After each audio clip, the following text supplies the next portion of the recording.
আসসালামু আলাইকুম ওরহমতুল্লাহি ওবরাকাতুহু। প্রিয় দর্শক শ্রোতা, বিশ্বের যে কোনো প্রান্ত থেকেই আপনি আমাদের ভিডিওটি ওপেন করেছেন, আপনাকে জানাচ্ছি খিদমা এগ্রোর পক্ষ থেকে অসংখ্য ধন্যবাদ। প্রিয় বন্ধু, আজকে আমরা জানতে চলেছি কিভাবে আধুনিক পদ্ধতিতে লাউয়ের চাষ করা যায়। তাহলে চলুন শুরু করি। শীতকালীন সবজির মধ্যে লাউ হচ্ছে অন্যতম।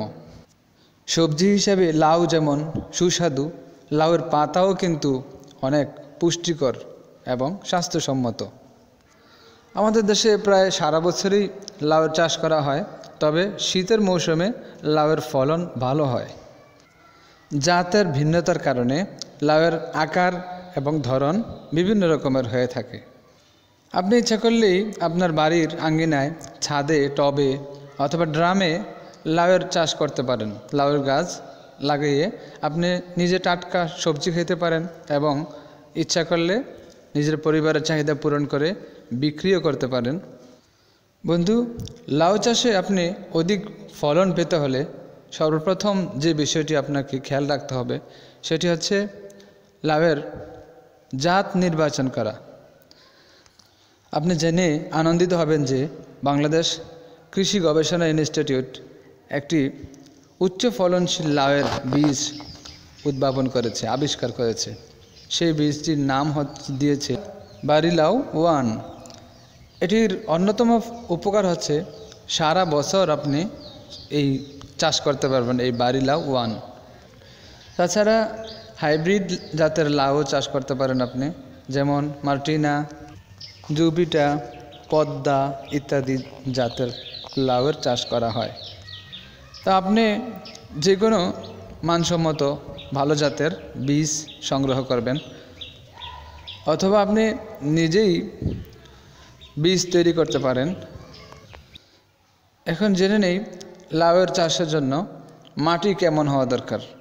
আমরা জানি যে কোনো শাকসবজি এর ক্ষেত্রে মাটি হওয়া দরকার একদম নরম, তুলতুলে, ঝুরঝুরে, যাতে পানি ধরে রাখতে পারে এমন মাটি হলে ভালো হয়। বিশেষ করে লাউয়ের জন্য তো অনেক পানির প্রয়োজন, তাই লাউ গাছের জন্য এমন মাটি হওয়া দরকার যাতে মাটি অনেক সময় ধরে পানি ধরে রাখতে পারে, এমন মাটি হওয়া দরকার। লাউ চাষের জন্য এঁটেল মাটি অথবা এঁটেল দোআঁশ মাটি খুবই উপযুক্ত।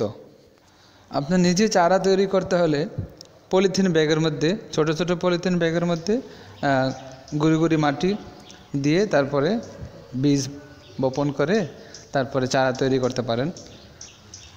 আর তাছাড়া আপনি বাজার থেকে চারা কিনে এনেও লাউয়ের চাষ করতে পারেন। সেক্ষেত্রে সাধারণত 16 থেকে 17 দিনের বয়সের লাউয়ের চারা আপনি লাগাইতে পারেন, রোপণ করতে পারেন। লাউয়ের জন্য সার কী পরিমাণ ব্যবস্থা দিবেন। সারের ব্যাপারটা হলো জৈব পদার্থ মিশ্রিত মাটি নেবেন, তারপর সমপরিমাণ গোবর ব্যবহার করবেন। আর যেখানে আপনি লাউয়ের গাছ লাগাইবেন সেখানে আগে থেকেই কচুরিপানা অথবা তরকারির সবজির ইত্যাদির উচ্ছিষ্ট এগুলা পচিয়ে রাখবেন, উপরে মাটি দিয়ে চাপা দিয়ে রাখবেন। তারপরে এক ধরনের জৈব সার তৈরি হয়ে যাবে। উপরে আপনি লাউয়ের গাছ লাগাইলে অনেক ফলন হবে আশা করা যায়।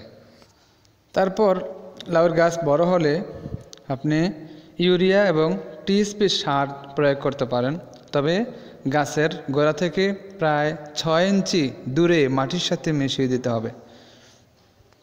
বন্ধু, টবে, ড্রামে অথবা ছাদে যদি আপনি লাউ চাষ করেন তাহলে আপনাকে পর্যাপ্ত পরিমাণে পানির ব্যবস্থা রাখতে হবে, কারণ লাউ গাছ পানির সাথে অনেকটা সম্পৃক্ত। তাছাড়া জমিতে যদি আপনি লাউ চাষ করেন তবুও নালা তৈরি করে পানির নিষ্কাশনের ব্যবস্থা রাখতে হবে, পানি প্রয়োগের ব্যবস্থা রাখতে হবে, যাতে সবসময় পানি শোষণ করতে পারে, রস হিসাবে পানি গ্রহণ করতে পারে। অর্থাৎ যখন পানির প্রয়োজন হয় তখনই যেন পানি নিতে পারে, গ্রহণ করতে পারে, এমন ব্যবস্থা রাখতে হবে। অথবা দৈনিক সকাল এবং বিকাল কমপক্ষে 2 বার পানি দিতেই হচ্ছে আপনাকে লাউ গাছের গোড়ায়। কারণ পানি যদি আপনি কম দেন অথবা পানি না দেন, খেয়াল না রাখেন পানি দেওয়ার ক্ষেত্রে, তাহলে আপনি আশানুরূপ ফলন পাবেন না। ফুল শুকিয়ে যাবে, ঝরে পড়বে। হ্যাঁ, লাউ যখন ছোট ছোট হবে তখনও ঝরে যাবে, ফলন ভালো হবে না। এই জন্য লাউ গাছে পর্যাপ্ত পরিমাণে পানি দিতে হবে।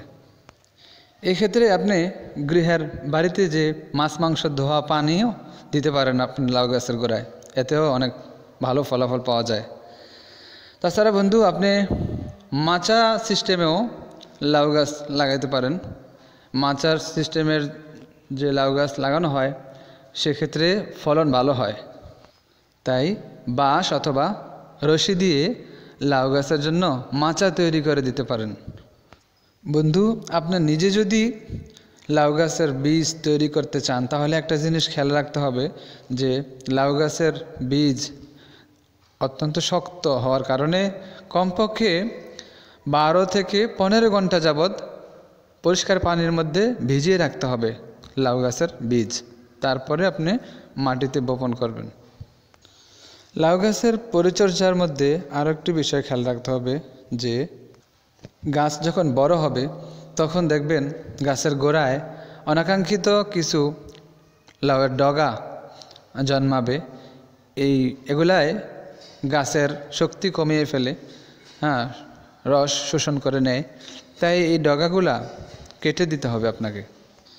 তাছাড়াও ভালো ফলাফল পেতে আপনি মাঝে মধ্যে লাউয়ের পাতাও কাটতে পারেন, শাক খাওয়ার জন্য হোক, এমনিতেই লাউ গাছের জন্য উপকারী। বিষয়টি খেয়াল রেখে আপনি মাঝে মধ্যে পাতাও কাটতে পারেন লাউ গাছের। পানির মাধ্যমে বেড়ে ওঠা লাউ গাছ অনেক নরম হয়ে থাকে, তাই বিভিন্ন সময়ে বিভিন্ন পোকামাকড় আক্রমণ করে বসে লাউ গাছের উপরে এবং লাউয়ের উপরে। তাই আপনার ফসলকে বাঁচানোর জন্য, পোকামাকড়ের হাত থেকে বাঁচানোর জন্য যে ব্যবস্থা নিতে পারেন সেটি হচ্ছে লাউ গাছের আশেপাশে পাখি বসার মতো জায়গা রাখতে পারেন। তখন পাখি এসে বসলে পোকামাকড়গুলো খেয়ে কমিয়ে রাখবে। তাছাড়া আরেকটি ব্যবস্থা নিতে পারেন যে সেক্স ফেরোমন ফাঁদ। এই সেক্স ফেরোমন ফাঁদটি আপনি সহজেই সংগ্রহ করতে পারবেন বা নিজে তৈরি করতে পারবেন। করে ব্যবস্থা করলে আপনি পুরুষ যে পোকাগুলো আছে সেই পুরুষ পোকাগুলো সহজে ধ্বংস হয়ে যাবে। তাছাড়া পিঁপড়া লাউয়ের পাতায় তেমন ক্ষতি না করলেও অনেক সময় ক্ষতি করতে পারে। তাই পিঁপড়ার আক্রমণ থেকে বাঁচানোর জন্য আপনি লাউ গাছে ছাই ছিটিয়ে দিতে পারেন। এক্ষেত্রে পিঁপড়ার আক্রমণ থেকে লাউ গাছ রক্ষা পাবে। বন্ধু, সর্বোপরি আপনি যদি একটু চেষ্টা করেন এবং একটু যত্ন নেন তাহলে আপনি নিজে যেমন টাটকা সবজি খেতে পারবেন এবং বিক্রিও করে লাভবান হতে পারবেন আশা করা যায়। তো বন্ধু, আমাদের ভিডিও দেখে যদি আপনি সামান্য পরিমাণে উপকৃত হয়ে থাকেন তাহলে আমাদের ভিডিওতে লাইক, কমেন্ট এবং শেয়ার করে আমাদের সাথেই থাকুন। ভালো থাকবেন, সুস্থ থাকবেন। আল্লাহ হাফেজ।